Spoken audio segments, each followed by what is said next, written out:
Magandang araw kaibigan! Tuloy po kayo sa Felicidad's Channel.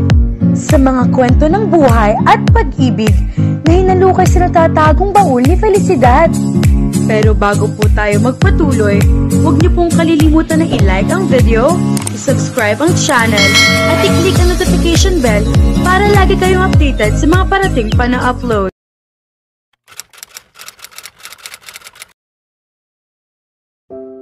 Hindi inakala ni Solomon na posible pala niyang maranasan ang ganoong kaligayahan. Magkatabi sila ni Courtney sa batuhan sa tabi ng waterfalls na matatagpuan sa tuktok ng bundok. Nakakatakot, Sol, but it's so awesome, sabi nito sa kung ikailang beses na. Ngiti lang ang itinugon niya rito. Hindi rin niya makalimutan kung gaano ang pagkamangha nito. Nangayain niya ito sa tuktok ng bundok at nampangkuhin niya ito sa kanyang likod. Saka siya nagsimulang tumakbo. Ilang minuto lang at nasa itaas na sila ng bundok. Nanginginig ang katawan nito. Saka lang niya na-realize na naninibago ito sa bilis ng kanyang galaw. Pagbaba natin, mas mabagal na tayo, sabi niya habang pasilip-silip ito sa falls. Dire-diretso ba ito pababa? Tanong nito. Aha, nasubukan mo na bang tumalon mula rito pababa? Maraming beses na. Bakit? Wala. Naisip ko lang, ang sarap siguro nun. Napangiti siya. Gusto mong subukan natin? Mabubuhay ba ako kapag ginawa natin yon? Hindi naman yan ganoon kataas eh. Saka, ano yung kinatatakot mo? Yayakapin naman kita pag talo natin. Parang bungee jumping ba? Aha, tara. Subukan natin. Ngumiti ito sa paraang hindi niya ito matatanggihan kahit anong hilingin nito. Sige, pero yakap-yakap kita, okay? Tumango ito at tila lalo pang lumapad ang ngiti. Tumaba ito sa kanya at yumakap na mahigpit. I'm so glad I found you, sabi nito. Hindi ka ba natatakot, Courtney? Para nagulat pa ito sa tanong niya. Oo, I'm not human. Sa'yo? Does it matter? You weren't even shocked when you found out. Marami na akong nakitang weird at di hamak na mas nakakatakot kaysa sayo sa mga paghuhukay namin ni Daddy. Sol, you're my relic. I intend to keep you forever. Tinangala siya nito at saka masuyong pinaglanda sa pisngi niya ang mga daliri nito. Pagkatapos ay inilapit nito ang mukha nito sa mukha niya. Hindi siya tumanggi nang halikan siya nito. Nararamdaman niya ang init ng katawan nito. Ang tibok ng puso nito na animo ay minamaso sa lakas. Ang dugo nito na biglang bumilis ang pagkalat sa katawan nito. Ang amoy nito, ang mabangong amoy ng dugo nito. Napadilat siya at mabilis na nilayuan ito. Napadilat na rin ito at napamaang sa kanya. Bigyan mo ako ng kaunting panahon, sabi niya.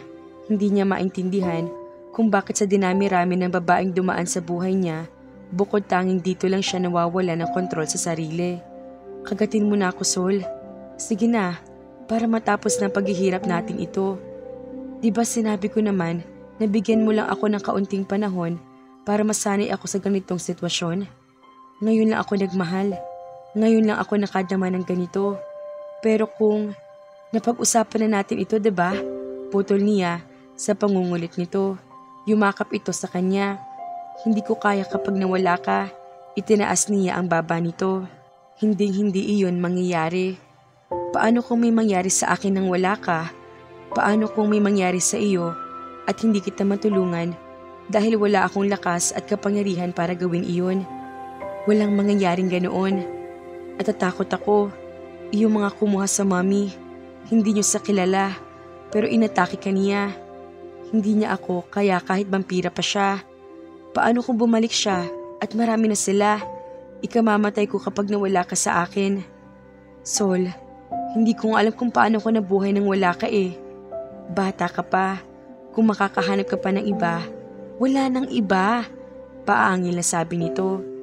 Kung hindi rin lang naman ikaw, mamatay na lang sana ako. Shh! Huwag ka nga magsalita ng ganyan.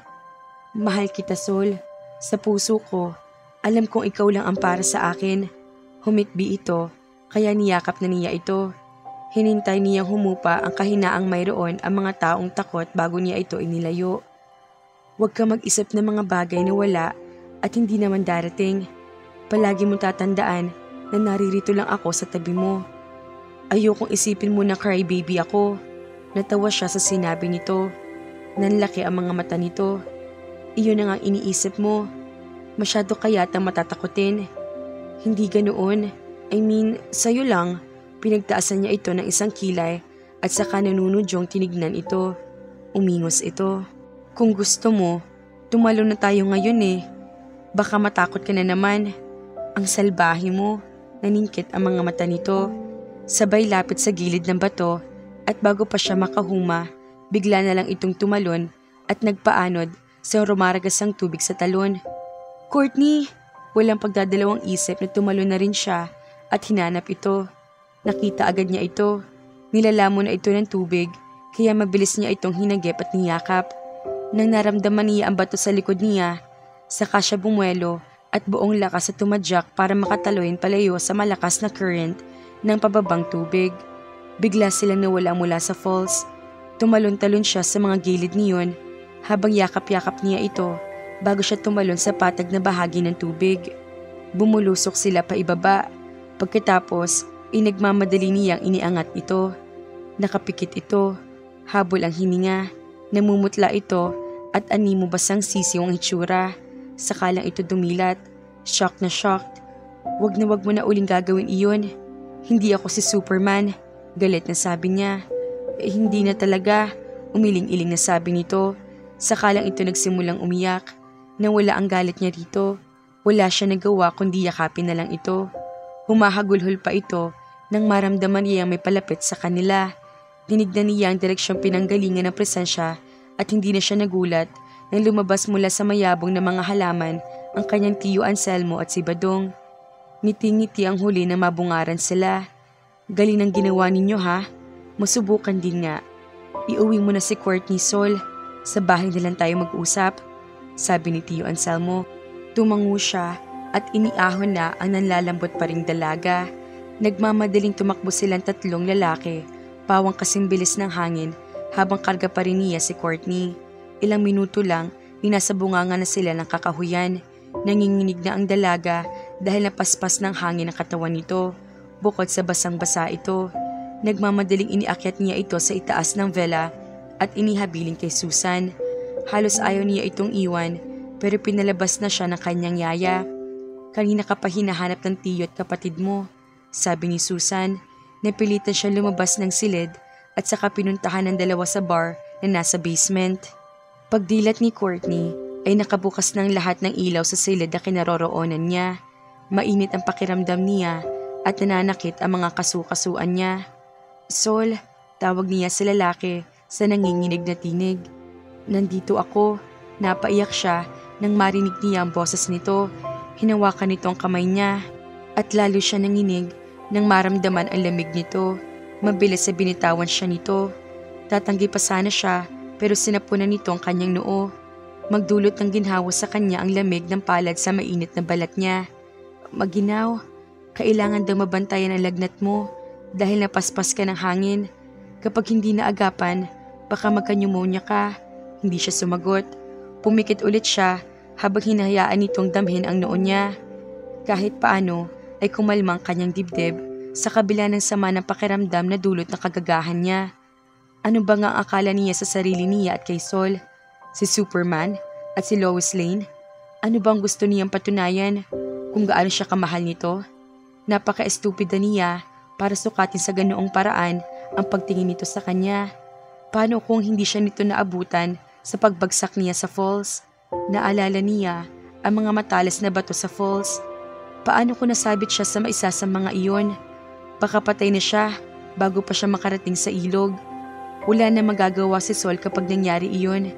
Hindi ito Diyos para buhayan ng isang patay. Sorry, I'm so stupid. Umiiyak na sabi niya. Shh, nangako kang hindi na iyon uulitin. Okay na yun. Muntik na akong mamatay. Kung wala ka roon, humikbi na naman siya. You'll heal. Wala ka rin naman daw bali sa katawan. Talaga na bigla ka lang. Umiyak pa rin siya. Huwag mo kong iiwan, Sol. Hindi kita iiwan. Dito lang ako. Babantayan kita. Hinaplos ng libreng kamay nito ang buhok niya. Hinayaan na siya nito hanggang sa antukin ulit siya. Masyado siyang napagod sa pag-iyak. Nakatulog siya na dama ang kamay ni Sol sa kanyang muka. Kampante si Sol sa pagkakaupo sa tabi ni Courtney. May hawak siyang magazine at nagbabasa-basa tungkol sa kotse para magpalipas ng oras. Nang sa gayon ay hindi siya gaanong nervyusan sa kondisyon nito. Iyon pa lang ang unang beses na nakakita siya ng isang taong mahal niya na dumaranas ng sakit. Kapag naririnig niya ang ungol ni Courtney, ngaling-ngaling kagatin na lang niya ito sa leeg para matapos na ang paghihirap nito at nang hindi na ito magkasakit sa habang panahon. Pero hindi niya ito idadamay sa sumpang dumapo sa kanya. Wala siyang hindi ibibigay para lang maging isang tao na may kakayahang mabuhay at mamatay. Hindi niya papayagan na mutulad ito sa isang gaya niya na immortal. Hindi piho kung kailan ang hangganan ng buhay. Hindi tiyak kung paano palilipasin ang daan-daang mga taon na naghihintay sa walang katiyakan. At kahit ganoon siya, naniniwala pa rin siya sa relihiyon. Isang bagay na nagbibigay sa kanya ng determinasyon mabuhay dahil alam niyang isang araw, darating din ang sagot sa mga tanong niya kung bakit siya ganoon at kung mayroon iyong katapusan. Tinignan niya ang namumutlang mukha ni Courtney.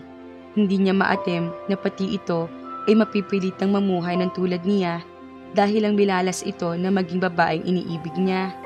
Napatigil siya sa pagbubuhay-bulay nang may naramdaman siyang kakaiba sa paligid. Napatingin siya sa bintana. Dagling pumasok sa isip niya si Samuel. Napatuyo siya at bigla na lang nakaramdam na pag-aalumpihit. Tinitigan muna niya sandali si Courtney bago nilapitan at hinalikan sa noo at saka nagmamadaling tumalon sa bintana ng silid. Tumakbo siya patungo sa archaeological site. Sa gilid ng hasyenda siya dumaan dahil iyon ang mas malapit na daan. Doon sila nagkatagpo ni Badong na mabilis na nakahabol sa kanya. Naramdaman mo rin? Tanong niya rito. Oo, hindi ko na tinawag si Tio, sabi nito. Hindi na kailangan. Naroroon siya sa site. Dalian natin. Mabilis na tinungo na nila ang lokasyon ng site. Hindi pa sila nakakarating doon ay nakita na nilang tumalon si Samuel mula roon. Kasunod ang kanilang tiyuhin. Sumunod sila sa direksyon ng mga ito. Sumalaki na naman ulit sila? Tanong niya sa kanyang tiyuhin. Nakatulog ang lahat na naroroon. Biglang pumikit si Emerson. Saka ko naramdaman ang pagdating nila. Paliwanag ng Tiyo Anselmo habang nakatingin ito sa umaangil at sumisingasing na nilalang na nakita nila ni Badong na ibinalibag ni na Tiyo Anselmo at Samuel sa lupa. Tinignan nila ni Badong kung ano iyon. Isang lalaking vampira iyon na hati-hati ang katawan. Lahat ng parte ng katawan niyon ay nagsisipag-galawan pa kahit magkakahiwalay na.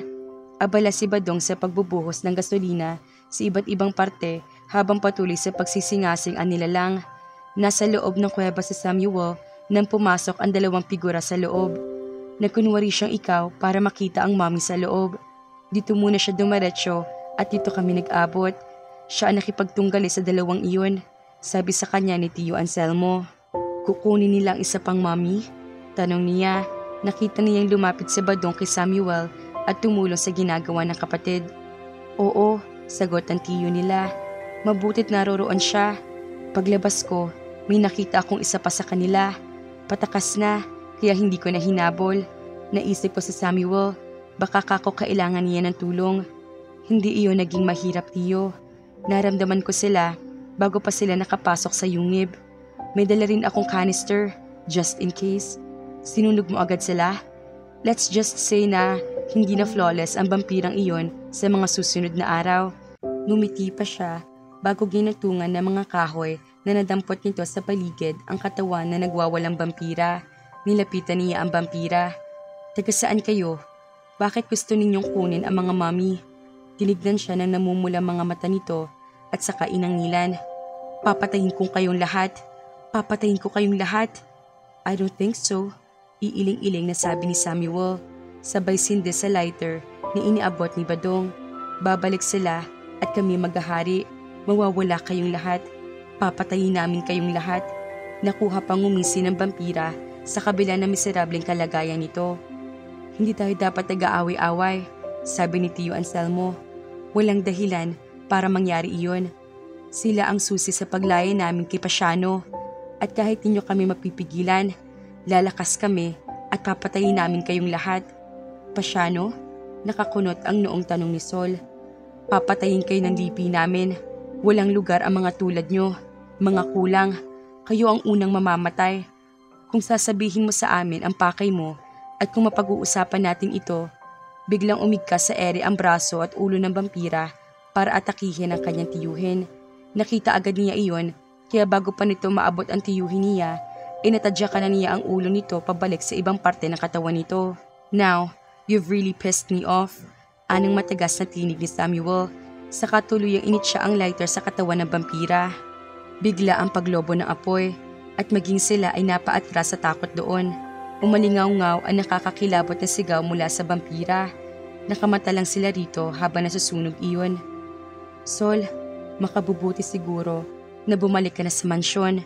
Naroroon si Courtney, diba? Sabi ni Samuel. Oo, bakit? Nanggaling ako sa pamilya ko.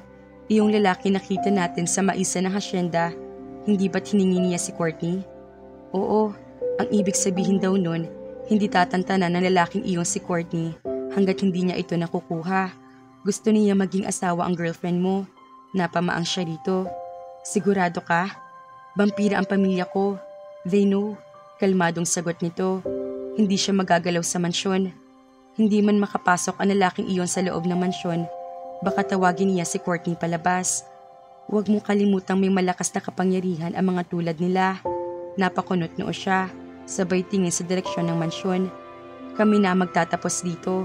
Bumalik ka na kay Courtney, Sol, sabi ni Tio Anselmo. Iniwan na nga niya ang tatlo na tinatapos pa ang pagtupok sa vampira na sawata sa pagtatangkang kunin ang natitira pang mami sa loob ng yungib.